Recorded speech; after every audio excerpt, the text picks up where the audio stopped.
नमस्कार दोस्तों, स्वागत है आपका अपना यूट्यूब चैनल टुडे एग्जाम पर। दोस्तों आज है 22 सितंबर 2022 और आज आरआरबी ग्रुप डी की एग्ज़ाम थी। थर्ड शिफ्ट की भी एग्ज़ाम समाप्त हो चुकी है। थर्ड शिफ्ट के एग्ज़ाम में जीके जीएस और साइंस के जो भी प्रश्न प्राप्त हुए सभी प्रश्नों को लेकर आ गए हैं। तो चलिए दोस्तों शुरू करते हैं। देख लीजिए कौन कौन सा प्रश्न पूछा गया था। एक प्रश्न आया था, मौलिक कर्तव्य किस अनुच्छेद में शामिल है। दोस्तों जो भी प्रश्न जो मेरे एनालिसिस से टकराए हैं उसका मैं एक्स्ट्रा फैक्ट नहीं लिखा हूं, क्योंकि बार बार लिखने से कोई मतलब नहीं है। मैंने पीडीएफ आपको पहले ही लिख के दे दिया हूं और सब दिन पीडीएफ देता हूं, ठीक है। तो मौलिक कर्तव्य आर्टिकल 51A में है, फिर भी मौखिक रूप से व्याख्या कर दूंगा। यह संविधान में 42वां संविधान संशोधन 1976 के द्वारा लगाया गया था। शुरू में 10 गो, वर्तमान में 11 मौलिक कर्तव्य हैं जो रूस के संविधान से लिया गया है, जिसे भाग 3 में रखा गया है। तो इतनी बात मौलिक कर्तव्य के बारे में है। इसके बाद आर्टिकल 51 के ए में रखा गया है और ये समिति का नाम था स्वर्ण सिंह समिति, इन्हीं की अनुशंसा पर लगाया गया था। चलते हैं आगे। एक प्रश्न आया था कि सीरम इंस्टीट्यूट ऑफ टेक्नोलॉजी जो पुणे के अंदर है ने कोरोना वायरस के लिए कौन कौन सी वैक्सीन बनाए। तो यहाँ पे कोविशील्ड ऑप्शन में नहीं दिया गया था, तो इन्होंने कोविशील्ड भी बनाया है और कोवोवैक्स भी बनाया है। तो ये दोनों वैक्सीन का निर्माण जो है आपका सीरम इंस्टीट्यूट एंड टेक्नोलॉजी के द्वारा ही किया गया है। एक कोरोना वैक्सीन का मतलब कोरोना वायरस का एक और वैक्सीन है, कोविशील्ड के अलावा कोवैक्सीन भी है, ठीक है। एक प्रश्न यहाँ पे आया था कि बेकिंग सोडा की प्रकृति कैसी होती है। दोस्तों बेकिंग सोडा से क्वेश्चन एक न एक रहता ही है। NaHCO3 इसका सूत्र होता है, सोडियम बाइकार्बोनेट इसे कहा जाता है। इसकी प्रकृति क्षारीय होती है, ठीक है। कैसी होती है? क्षारीय होती है। इसका उपयोग कहाँ होता है? खाने में होता है, बिस्किट बनाने में होता है, बेकरी वगैरह में होता है ना। तो इस प्रकार से इसका उपयोग है बेकिंग सोडा का, ठीक है। एक होता है इसी का भाई सोडियम कार्बोनेट, जिसे धोने वाला सोडा कहा जाता है, ठीक है, धोने वाला सोडा। और उसका सूत्र थोड़ा डिफरेंट है, Na2CO3 होता है, इसे सोडियम कार्बोनेट कहते हैं। एक होता है आपका कास्टिक सोडा NaOH, इसे सोडियम हाइड्रोक्साइड कहते हैं। तो ये सब बातें आपको ध्यान रखनी है। एक प्रश्न यहाँ पे आया था कि मेंडेलीव के आवर्त सारणी में कुल कितने ज्ञात तत्व थे। तो दोस्तों ऑप्शन तो नहीं मिल पाया इस क्वेश्चन का, लेकिन मेरे हिसाब से मेंडेलीव के आवर्त सारणी में 63 ज्ञात तत्व थे और अधिकांश भाग जो है मेंडेलीव के आवर्त सारणी में खाली छोड़ा गया था, ताकि भविष्य में अगर तत्वों का निर्माण हो तो वो जगह पे जो है तत्व आएंगे। इसीलिए ये जो है आवर्त सारणी को असफल किया गया। और अभी जो वर्तमान में चल रहे हैं ये मोस्ले के द्वारा बनाए गए हैं, जिसमें 118 ज्ञात तत्व हैं, 91 धातु है, 7 उपधातु है, 20 अधातु है, 24 कृत्रिम रूप से बनाए गए हैं और 91 जो है मेटल है। तो आपको ये सब ध्यान रखना है आधुनिक आवर्त सारणी के रिगार्ड में। साथ ही साथ यहाँ पे 7 आवर्त हैं, 18 वर्ग हैं। तो ये बात सब आपको ध्यान रखना है आधुनिक आवर्त सारणी के बारे में। एक प्रश्न आया था कि अवतल दर्पण में किसी वस्तु को दर्पण से वक्रता केंद्र की 9 सेमी की दूरी पर रखा गया हो तो प्रतिबिंब की प्रकृति क्या होगी। अब ये वस्तु मैं लिख दिया हूँ, लेकिन प्रश्न में जो है व्हेल लिखा था, व्हेल मछली है ना, कि दर्पण से 9 सेमी के दूरी पे है। तो मतलब दर्पण से वक्रता केंद्र से 9 सेमी के दूरी पर है, वो भी दर्पण से दूर, तो प्रतिबिंब की प्रकृति कैसी होगी। मैंने कल ही आपको समझाया अवतल दर्पण की सारी पोजीशन कि यहाँ पे ये पोल है, यहाँ पे फोकस दूरी है, यहाँ पे वक्रता केंद्र है, यहाँ पे इन्फिनिटिव अनंत है। मैंने ये बताया था कि 3 तो ये नाम है और 3 आप अपने मन से पोजीशन क्रिएट कर लीजिए। अनंत पे रखेंगे तो फोकस पे बनेगा, अनंत पे रखेंगे फोकस पे बनेगा। 2 नंबर पे यहाँ अनंत और वक्रता केंद्र के बीच रखेंगे तो फोकस और वक्रता केंद्र के बीच बनेगा। वक्रता केंद्र पर रख देंगे तो वक्रता केंद्र पर बन जाएगा। इसके बाद चौथा पोजीशन आपका वक्रता केंद्र और फोकस के बीच में रखेंगे तो आपका इधर 2 नंबर पे बनेगा, मतलब ये 2 के नीचे, यानी अनंत और वक्रता केंद्र के बीच। तो ये कहाँ रख रहा है? दर्पण से दूर वक्रता केंद्र से 9 सेमी की दूरी पर। तो 9 सेमी इधर रख रहा है और अनंतो नहीं बोल रहा है। तो यहाँ पे दूसरा पोजीशन कहाँ बनेगा आपका, जो है वक्रता केंद्र और फोकस दूरी के बीच, यहाँ पे बनेगा, यहीं पे बनेगा। ये मतलब यहीं पे बन जाएगा, यहाँ 2 नंबर पे। इस 2 नंबर की बात कर रहा है कि भाई वक्रता केंद्र से 9 सेमी की दूरी दर्पण से दूर, तो इधर हो जाएगा। तो ये यहाँ का यहाँ बनेगा, तो यहाँ जो बनेगा तो ये क्या होगा, फोकस दूरी और वक्रता केंद्र के बीच बनेगी। और इसकी प्रकृति कैसी होती है, तो ये वस्तु से छोटी होगी।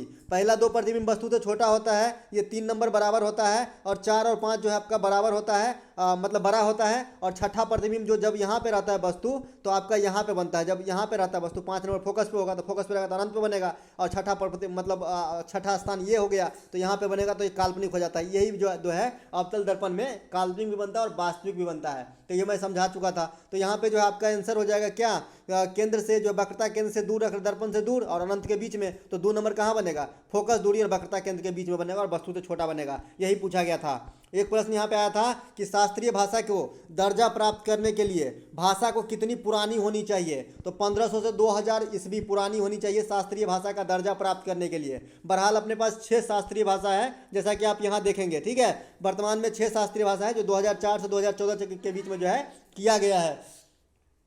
तमिल को 2004 में, संस्कृत को 2005 में, कन्नड़ को 2008 में, इसके बाद आपका जो है यहाँ पे तेलुगु को 2008 में भी, तेलुगु को भी किया गया है। इसके बाद मलयालम को 13 में और ओडिसी को 2014 में किया गया है। तो अभी 8 शास्त्रीय भाषा है। राष्ट्रीय भाषा आयोग का मुख्यालय जो है आपका मैसूर कर्नाटक में है। एक प्रश्न यहाँ पे, उत्तल लेंस की आवर्धन क्षमता क्या होगी यदि फोकस दूरी 20 सेंटीमीटर और प्रतिबिंब की दूरी आपका 10 सेंटीमीटर दे रखा है, इमेज वास्तविक है। आप जानते हैं कि उत्तल लेंस में इमेज दो प्रकार के बन सकते हैं, वास्तविक और काल्पनिक दोनों बनते हैं। लेकिन आपका जो अवतल लेंस होता है इसमें खाली जो है काल्पनिक इमेज बनता है, दर्पण से जस्ट उल्टा है। दर्पण जो अवतल दर्पण है इसमें आपका वास्तविक और काल्पनिक दोनों प्रतिबिंब बनता है, लेकिन जो उत्तल दर्पण है इसमें खाली काल्पनिक के प्रतिबिंब बनता है। ये तो प्रतिबिंब की प्रकृति हो गई। मैंने आपको साइन लेने का बात कहा है कि उत्तल लेंस में आवर्धन क्षमता पूछ रहा है। आवर्धन क्षमता m बराबर होता है -v/u।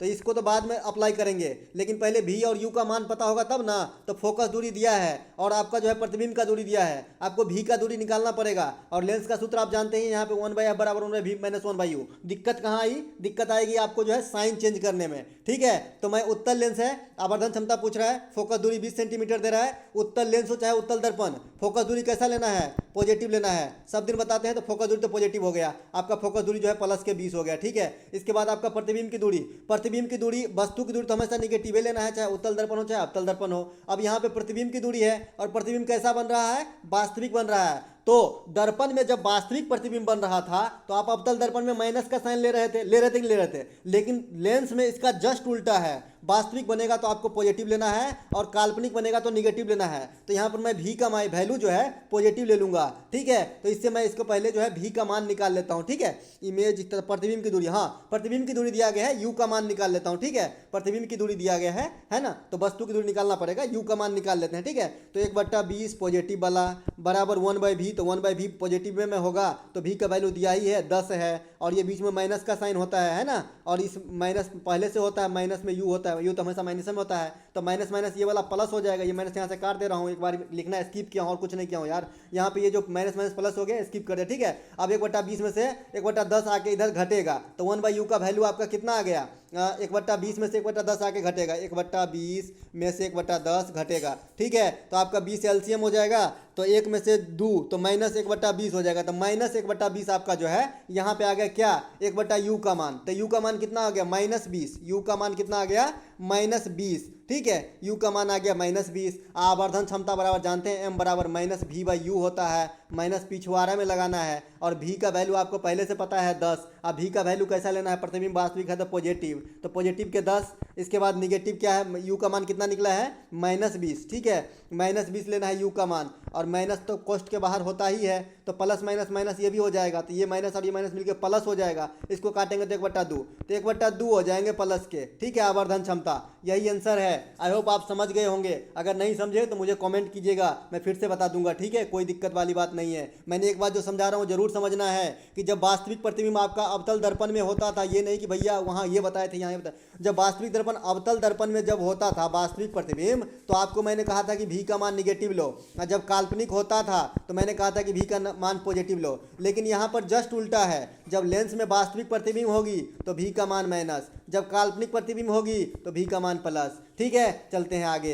अगला एक प्रश्न है यहाँ पर हमारा, माता के गर्भ में पल रहे बच्चे को पोषण कहाँ से प्राप्त होता है? रिपीट किया हुआ प्रश्न है। तो माता के गर्भ में पल रहे बच्चे को पोषण जो है प्लेसेंटा या रक्त से भी प्राप्त होता है, लेकिन रक्त ऑप्शन में नहीं था, तो यहाँ पे प्लेसेंटा राइट आंसर हो जाएगा। ठीक है, गर्भनाल भी होती है एक, है ना, तो यहाँ पे जो ऑप्शन रहेगा उसके अकॉर्डिंग बात करेंगे, तो प्लेसेंटा था ऑप्शन में और यही राइट आंसर था।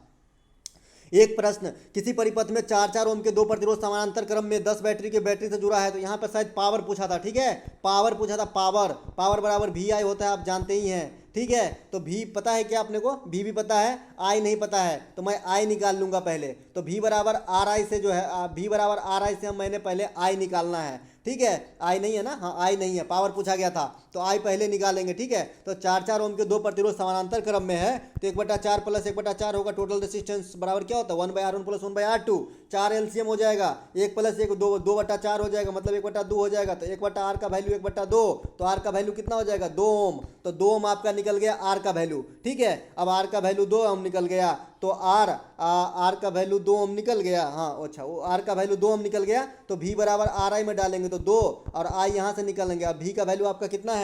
10 वोल्ट, तो ये कट गया। एम्पियर कितना निकला? 5 एम्पियर। कितना? आई का वैल्यू निकला 5 एम्पियर। ठीक है, अब आई का वैल्यू पता है कि 5 एम्पियर है और आपका पी बराबर होता है वी आई। वोल्टता पहले से पता है तो पावर नहीं निकाल लीजिएगा। पावर बराबर क्या हो गया? 5 गुने वोल्ट 10 मतलब वी आई हो गया। तो 10 से 50 वाट हो जाएगा आंसर। ठीक है, वाट होगा, वाट, क्योंकि जो है पावर को वाट में व्यक्त करते हैं। ठीक है, और 746 वाट बराबर एक अश्व शक्ति होता है। ध्यान रखिएगा, श्रेणी क्रम में जब प्रतिरोध पूछेगा ना तो दोनों को जोड़ देते हैं, 8 ओम हो जाता, क्योंकि आर बराबर R1 + R2 होता है। एक प्रश्न नया प्रकार को देखने को मिला है, अपवर्तनांक बराबर सूत्र पूछा गया था। तो अपवर्तनांक बराबर भाई C/V होता है, जहाँ C क्या है? प्रकाश की चाल। क्या है? प्रकाश की चाल कितनी होती है? निर्वात में सबसे अधिक होती है 3 गुने 3.8 गुने 3 गुने 8 क्या होता है प्रकाश की चाल? मैं थोड़ा भूल रहा हूँ।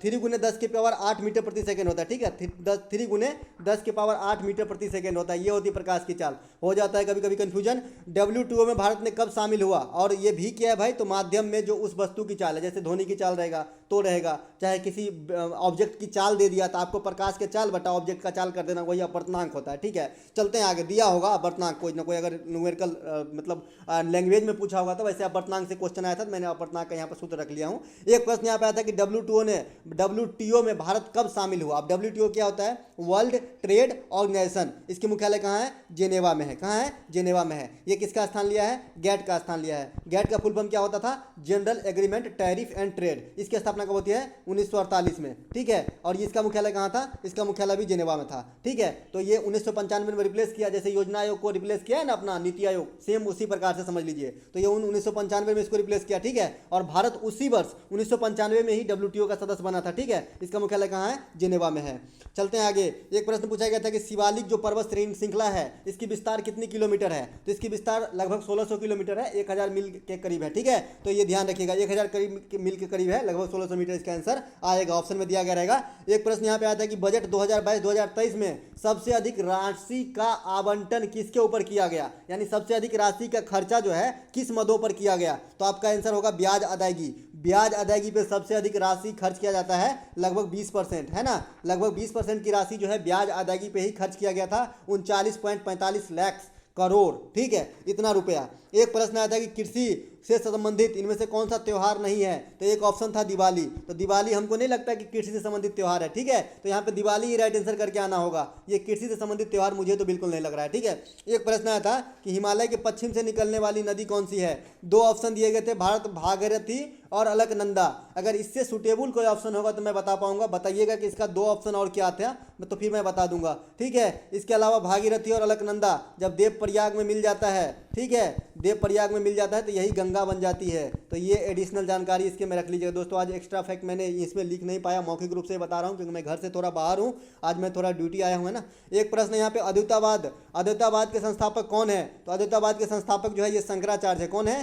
शंकराचार्य है। 12वीं अनुसूची किससे संबंधित है? तो 12वीं अनुसूची जो है मैं बार बार बताता रहा कि भाई 11वीं अनुसूची जो है आपका ये ग्राम पंचायत से है, और 12वीं अनुसूची जो है आपका ग्राम पंचायत का बड़का भाई नगर निगम से है। तो यहाँ पे ये नगर निगम से हो जाएगा। ठीक है, 12वीं अनुसूची जो है ये आपका नगर ग्राम पंचायत के जैसा ही है, लेकिन ये शहरी क्षेत्र का ग्राम पंचायत ना हो गया नगर निगम।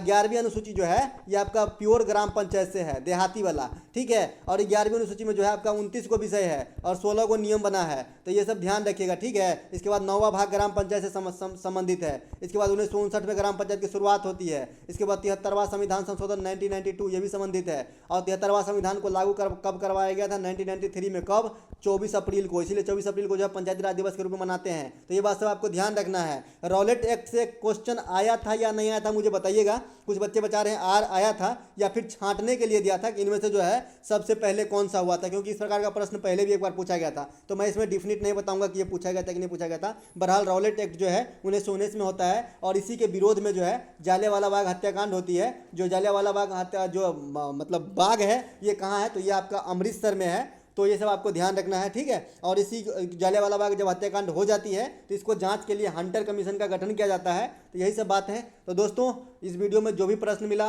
आपको ले आए और आप तक पहुंचा दिए। अगर अच्छा लगा हो तो लाइक कर लीजिएगा। मिलेंगे एक कंबाइंड शिफ्ट वाली वीडियो के साथ अगर टाइम मिला तो।